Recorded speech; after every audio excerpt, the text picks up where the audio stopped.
When I was in the throes of going through my initial diagnosis, I had a lot of atrocious bedside manner from some of the physicians that I was working with and didn't feel like they saw me and what I was going through.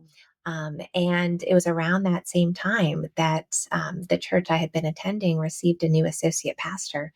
And she took me out to dinner and just talked about, what it was like to have to lose my license or have these medications that, made my hair fall out, or to not know when I was going to, have a seizure and fall out. I remember thinking afterwards, I'm like, oh, that's a different type of healing too. And looking back on it, she was giving me spiritual care, which is now what I try to do.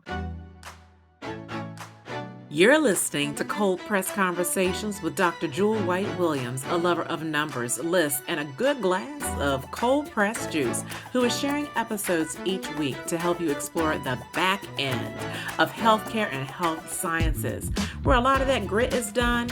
We'll dive into topics covering research, education, and clinical practices, as well as guest shows with other leaders in the field. Pull up a seat and let's dive into these amazing and game-changing conversations. Hello. This is Dr. Jewel with Cold Press Conversations. As you know, this is a health and education podcast. I am here to present to you some really good information today.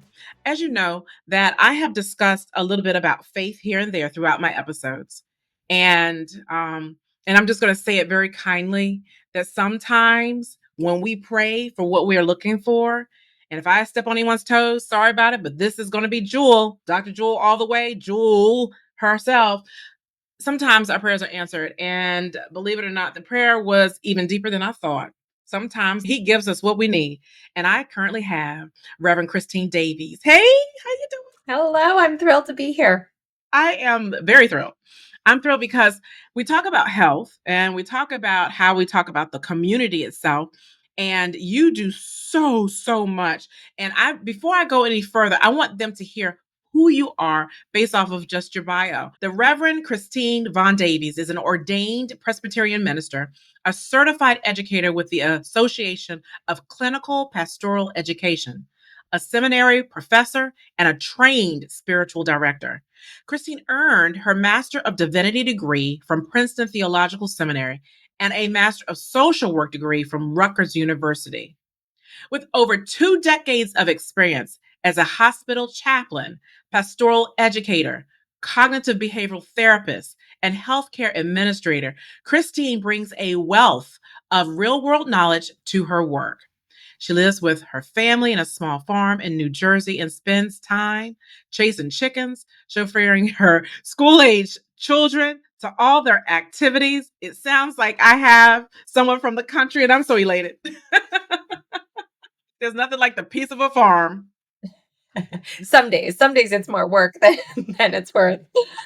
Well, thank you so much for just coming. One thing people do not realize is that most hospitals, I haven't seen one yet that doesn't have one, but they have a chapel and it is non-denominational. They have everything and anything a person needs that's there. They have chaplains who are there in the hospital to help patients. I just want to start off, just, give me a little bit about your background first, if you don't mind, your current practice, and then delve into what exactly is hospital chaplaincy. Absolutely. So, and maybe I'll start there and then go into how I got there. So, a hospital chaplain is someone who is certified and trained and has their own religious background. So, for instance, I'm a Presbyterian minister, as you said, but we are trained to be with individuals of all faith traditions or no faith tradition. And it is a professional field.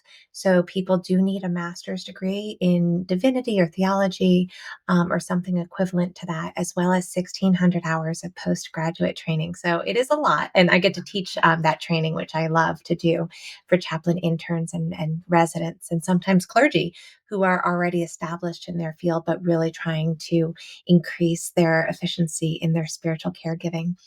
And so, yes, most hospitals have us integrated in various ways. So sometimes that is going to all of the traumas that come into the hospital as the family support person, because you can imagine getting a call that your loved one's been in a car accident. Mm. And we are there to be the support person for that family member and to help liaison with the medical team so that they can get information as quickly as possible. And then, if unfortunately that patient does not make it through their injuries and dies, we are there to provide that support and that bereavement care to the families. We see people all over the hospital. Sometimes it is at end of life and death. That's probably about 80% of what we do, but not all of what we do. Being in the hospital can bring about so many different issues for people, even just waiting around and you have all this time to think through things and your body is failing you in new and different ways. So I like to describe chaplaincy as an extra layer of emotional and spiritual support. We're there to tend to your whole person. That's a little bit about hospital chaplaincy. People ask me all the time, "How did you get into this?" This Yeah, isn't this exactly, wasn't on the. exactly. Was this automatically always on your radar? It was a little bit of a circuitous journey, but I grew up in the church. My family took me to the local Presbyterian church, and I was very into it. I think they were confused as to why I liked it so much. But I went to youth group. I, served as a deacon, sang in the choir, even though I cannot sing to carry a tune, and was convinced at a young age of God's presence in my life, and thought that God wanted me to help the most people possible. That's what I determined that I was to do. And I thought that that was going to be through becoming a doctor. I was convinced that that's how I can help people. And my mom was a nurse, so I think she kind of pushed that dream along. And so, at a young age, I was a candy striper in the hospital back when we had those, in the Oh pinafores my and gosh, and it was actually there I ran into a surgeon. I probably ran into him with like my little flower cart that I was pushing as I was handing out flowers to patients. And he said, "Well, why do you want to do this?" I was like, "I want to be a doctor like you." He's like, "Well, then go be an EMT. Like that's where you learn all of what it entails." And so, having that in common with you, that was a lot of what led me to this journey, because it was being in the backs of the ambulance with people.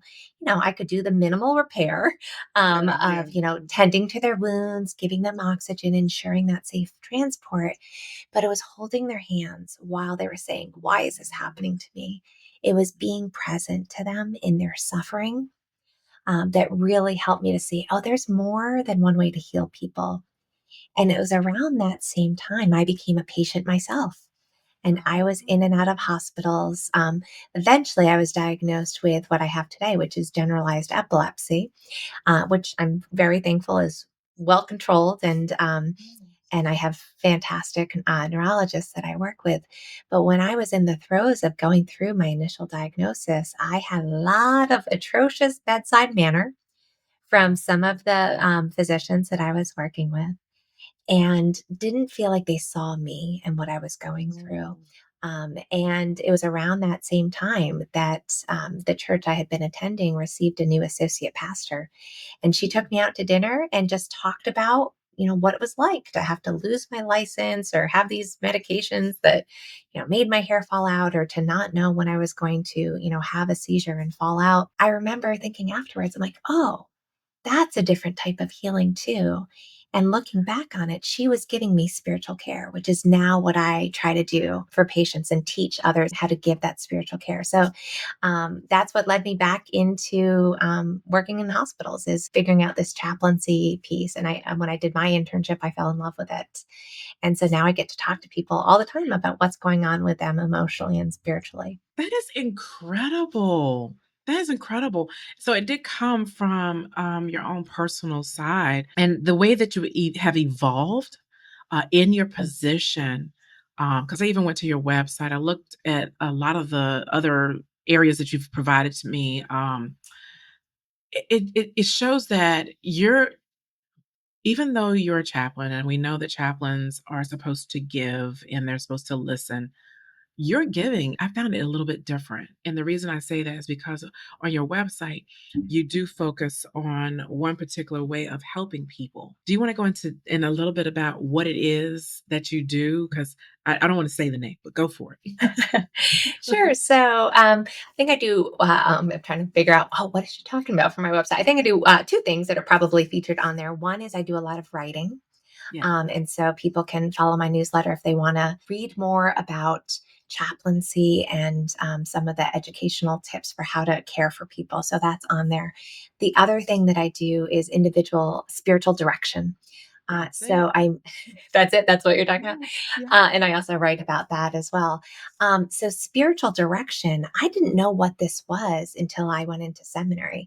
It's kind of this best kept secret that started in the church and now is much more outside of the church.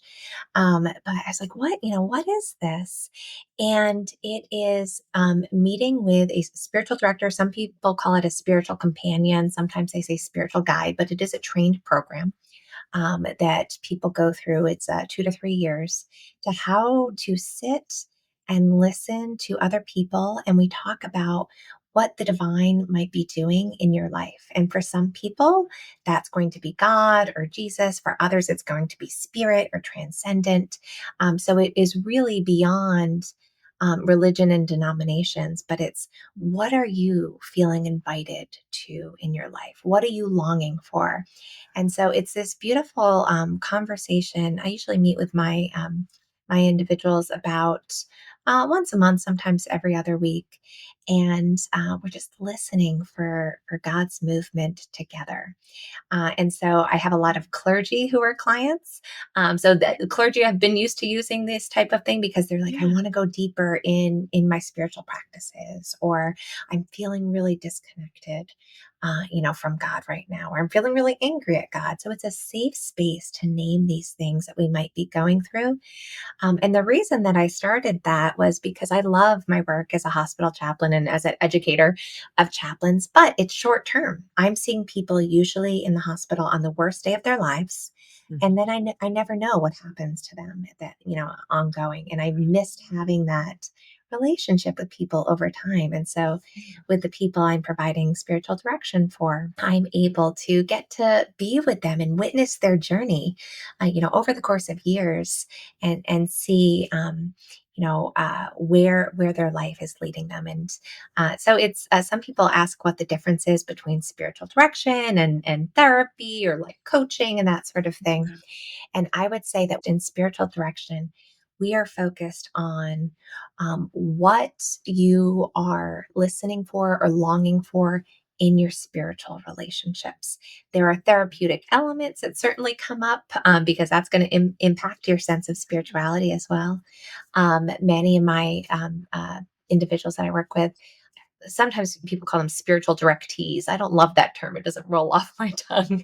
But it feels like we are, we're in it together and it's much more so than clients or, so I'm still struggling sometimes with the language that I use, but many of my spiritual directees are also in therapy and will bring in therapeutic issues with my work, but then we'll also say, oh, okay, I'm going to tell my spiritual director that you said this. And so sometimes the other thing I sometimes do is consultation with therapists to when there are spiritual issues that are coming up for their clients that they're working with. So that's a kind of Wow. a third realm. But if people haven't experienced spiritual direction before, I would invite them to try it. Certainly, they're welcome to try me out. But there's lots of spiritual directors out there, and if you go to Spiritual Directors International, which is sdi.org, there is a whole database. And so you may want to meet with people in person, or you may want to meet with people on Zoom. I do mostly Zoom, although if you're in New Jersey, you can come to my farm and have spiritual direction there. And sometimes people want someone of the same faith tradition. Sometimes they want them of a different faith tradition. And you can read everyone's, bios there and try it out. And sometimes I'm also recommending different practices. So we might meditate together during that time. Or, certainly we're praying together or sitting in contemplative silence together. There's all different ways of being. And so I encourage it to anyone that is feeling pulled to pay more attention to their spiritual lives. It's almost like the discernment, We having deal with that a lot of discernment. discernment. Yeah, Absolutely. that sounds a lot like discernment. And the reason I brought that up is because we talk about religion, we talk about spirituality, and there's a difference between each. So, if you don't mind just giving us how is religion and spirituality different? And then how can medical practitioners be the spiritual care generalist? Because I think Yeah. the reason I brought up your spiritual direction for intentionally is because you have a lot of thoughts. If you're of some type of believer, you have a lot of thoughts when you are in the field as a medical practitioner or a clinician or someone who's providing care. You have that. And so sometimes you need to have that moment. How are they like a spiritual generalist as well? So I gave you two. Sorry about Mhm. that. But That's okay.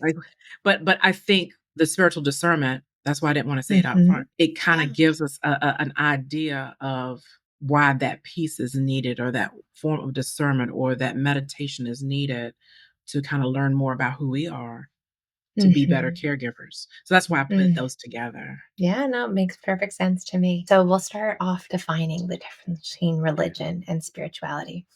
So, and these are my definitions. There's all Oh, I sorts. definitely I don't think understand. there's great definitions out there, but there are lots. But this is how I define it for my purposes. So, religion is an agreed upon set of rituals, practices, and beliefs held by a community for the sake of communing with the divine. So that could be different churches or synagogues or mosques, different denominations, different faith beliefs. But the idea is that it's a community for that purpose. Now, religion comes with so much baggage, and so many of the individuals that I see in the hospital or in my private practice, say, "Oh, I walk into a hospital room and I explain I'm the chaplain." They're like, "I'm not religious." I say, "That's Right, right. okay. I'm not. I'm not the church attendance police. Right. I'm not here to proselytize or to convert you. What I am here to do is to really check in with." How things are going with you. So, spirituality is defined as how you connect to and explore the world within and around you, how you make meaning of your experiences, and how you find transcendence. So, for some of us, we're going to get into that spirituality through religion. For Mhm. others of us, religion is not a part of it, and we can still hold on to spirituality. And for others, it's going to be a mix of Mhm. those different things.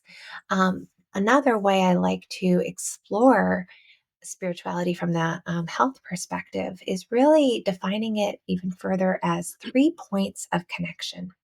Oh, wow. So I believe that spirituality can be how we connect with ourselves, Mhm. how we feel rooted in who we are, Mhm. how we connect with others. That may be our Mhm. community, that may be our family, and then how we connect with the divine, which for some people may be God, for some people may be nature or the universe.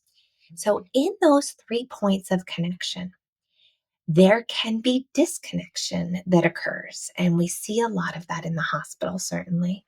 And those are opportunities where there may be something that is called spiritual distress. So, Wow. for example, if I'm a patient in the hospital, I may not feel very connected with myself. If my gallbladder is refusing to function and I'm having significant issues related to that, I may never have thought about my gallbladder in my life before. And Right. now all of a sudden, I don't feel like myself. Like, Yeah. and I'm feeling disconnected, right? Community wise, I am far away from, my loved ones. If I'm spending the nights in the hospital, I met with a patient the other day, and he was in there for something so routine, but he said, I've been married for 50 years and I've never not spent the night with my wife, and here I'm in the hospital away from her. So even if it's a temporary disconnection, it's still a disconnection. Yes. We kind of all went through that community disconnection during COVID when we couldn't be in the Yes. physical presence of our so Yes. many of our loved ones. So we know what that can do. And then it's also, there's a potential for disconnection from the divine or how we make meaning. So, if I have a patient who has just been diagnosed with lung cancer And she says to me, I've never smoked a day in my life. I don't understand this. And she may be interpreting it in certain ways. Sometimes I hear patients say, like, I don't know why God is doing this to me. Right. And so Mhm, that's where we come mhm. in and we explore how they're making meaning of things. So there's opportunities for disconnection at all of those levels. So the other question you asked is, healthcare providers are what we Yeah, call spiritual generalists. So, right. as a generalist, you are dealing with the patient in your scope of expertise, but when to call them the specialist, right? So, Yeah. if I'm talking to a doctor who's an internist, he might say, "Oh, I need a cardiologist to look at, Yes, yes, this yes. thing," right? So sometimes you're going to need to call the chaplain is the specialist. Sometimes you're going to need to call in the specialist, but you all are generalists by seeing the person as a person, a whole person, not just the diagnosis or whatever is going on with them. Like when you are in the back of the ambulance, it Yeah. is, attending to their emotional side, Mm, listening to them as they are saying, oh, why is this happening? Or, so true. assuring them that you're there with them and bearing witness to their suffering. All of that is doing the work of a spiritual care generalist. Now, when you get to the hospital and you think, okay, this person needs more help, you may call Yes, in yes. the chaplain for that reason. Or if for any of your listeners, if they're nurses or doctors, and the patient's asking things like, why is this happening? Or maybe they're just really tearful and you're not sure why. You're looking for those opportunities of spiritual distress where maybe you Yeah. notice that I teach my nursing staff, if someone hasn't gotten a visitor, if they're a patient in the hospital and they've had no visitors, call us. They might be really lonely, and maybe not. Maybe every once in a while people just don't want people to see them in the hospital, but it could be that they're feeling really disconnected from their loved ones. Or we recommend people call us in when there is a new diagnosis. Because again, that it Mm, might trip up some people in that's terms of huge. not trusting Yeah. themselves and why this is happening. So I've just said a lot, a lot there. I think I No, answered your question. no, Reverend Davies, it all connected, and that's the reason why I Oh, wanted call to. me Christine. Thank you, Christine. That's why I wanted to kind of pull it in because we have to help the listeners understand the perspective Hmm. and what you're doing and how it all encompasses within healthcare. And I needed to break it down. And I think what you've done is you've broken it down so that they can really and truly understand the path in which you have taken and how there are resources within the hospital, how medical professionals are generalists in their own way based off of how they work with people, and that when they hear the word chaplain in a hospital, it doesn't mean you need to start running. Yes, sometimes You when know, I go into a room, a patient says to me, "Oh, why did they send you? What did right? the What doctor not happened? tell me?" What they They think I'm the Grim Reaper. Yes. right? Oh my gosh, they sent the chaplain. Did the doctor not tell me something? Kind of one of those things Mhm. where you're like, no, not at all, not at all. And Yes, you have to yes. give them that comfort. And that's the reason why I wanted to Mhm. have you here because this happens. This happens. Mhm. And there's so many people within the hospital. There's a care team that's there, Mhm. and you are part of the care team along other people with the care team that is they're there to help, exclusively to help with patients to get through whatever they're going through. And you mentioned that, which is amazing. But I do have one other question because I know we're getting close to the end. Do you have some challenges that you do have as a hospital chaplain when you're trying to be effective and compassionate with the patients and their families? And that's the reason why I brought that up because they see you and like, oh my gosh, how do you work through that Mhm. challenge? Yeah, I always respect where a patient or a family may be coming from. If they can say no to me, they have Yeah, every right to kick me out of the room, and some do. And a yeah, lot of what I teach my students is, oh, you don't take it personally. And so, wanting people to know that they don't have to talk with me. But I think one of the biggest compliments that I sometimes get from people when I'm talking with them, and maybe we've been together for 30, 40 minutes. And at the end, they say to me, they're like, when you first walked in here, I didn't think that I wanted to talk to you, but now I'm Oh, really glad that I did. yes. And sometimes they'll tell me things that they've not been able to share with anyone else, Mm, particularly if I'm talking with a patient. They may say to me, my family just wants me to be strong and to fight this, but I'm really tired and I'm wow. ready to die, but I can't say that to them because they can't hear that. Or Yes. sometimes I'll be with patients where it's not even the medical piece that we're talking about so much, but what's weighing on them is something that's going on, in their families, right? And they're worried about their families. Or others, I'm hearing stories of religious toxicity that they grew up with, and Wow. stories of religious abuse or trauma that they've not had the opportunity to tell anyone about. But because I am, this religious authority, if you're listening to this, I'm using air quotes. I don't Yeah. consider myself that big of an authority, but for other people, they see me. I am a clergy person, and so the fact that they can share what they went through and have me be able to say to them, that is not right. And that Yeah. can be a step toward healing, especially for a lot of the people that I talk to. They have sworn off religion as an institution because of, as I said before, it can be, there's so many failures of it as an institution, and it has caused a lot of harm to people. And so being able Yes. to unpack that and say, okay, yeah, absolutely, that is a place of harm for you, but that also doesn't mean that you don't have a right to have any spirituality whatsoever. And so really getting to claim some of that for themselves. As we close, I just have one question for you because as counselors, I have several friends who are licensed counselors, who are actual practitioners. There's self-care practices that go along with this, and we talk about self-care practices for people who work in the health industry, and I'm sure you have to go through your own self-care practices. What are some self-care practices that you find most effective so that you continue to remain strong within your spiritual and emotional well-being? Hmm.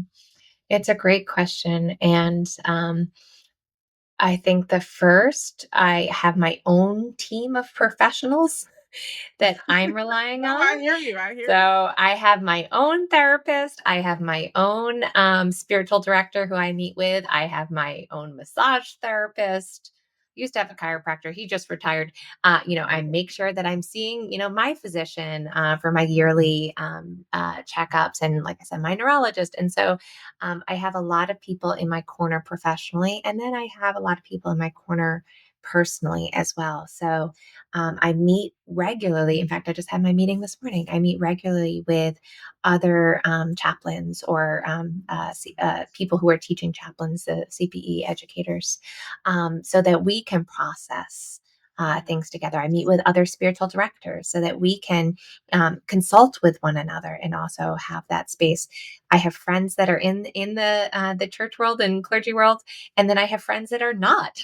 And so being able to rely on others to know that I can't do this alone is huge for me. So I encourage your listeners, if they're thinking about self-care, sometimes self-care is making sure that you have people around you who Yeah. can support you in this, in whatever work you're doing.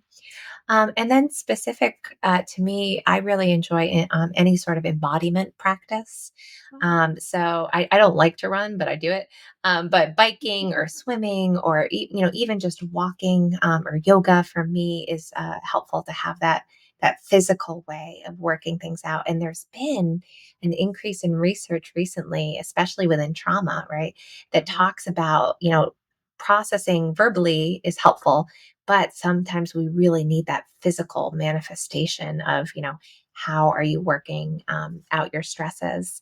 And then the last piece I'll share, what we hinted at before, is living on a farm. I used to live in New York City. Now I live about 8 years ago. I moved to this farm, and I have, you read about. I have chickens and bees. My Yes. son's trying to talk me into goats right now.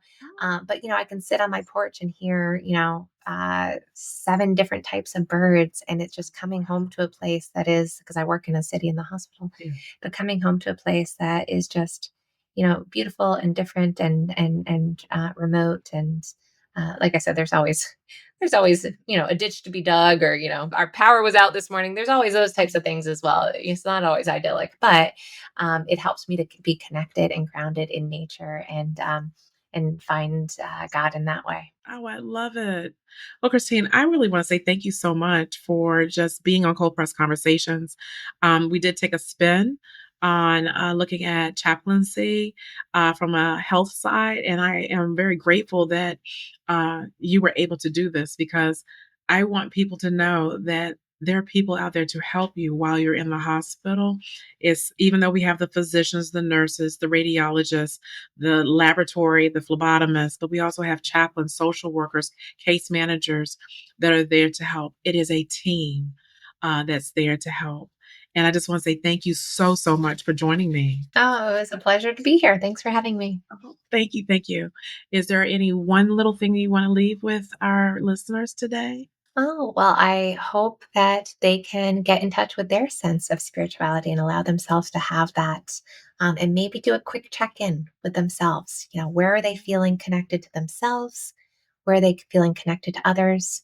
And where are they feeling connected to the divine, however they may phrase that for themselves? Wow, that was a beautiful way to end this. It really was. And I just want to say, I thank you very, very much for everyone who's listening to Cold Press Conversations. I appreciate you, Christine, for shedding the light on something that is definitely needing to be heard by others. As you know, I have medical professionals who listen, I have our everyday people who listen. The audience is very broad, regardless. And I really thank you very much. Until next time, this is Dr. Jewel. And I just want to say, take care of yourself. Remember that knowledge is power. And when it comes to health, you need to say, thank you to my health and thank you for my cognitive happiness. This is Dr. Jewel. Take care. I hope you enjoyed this episode of Cold Press Conversations. If you love this episode as much as I did, I need you to head on over and subscribe so you never miss an episode. This is Dr. Jewel signing off to health and cognitive happiness.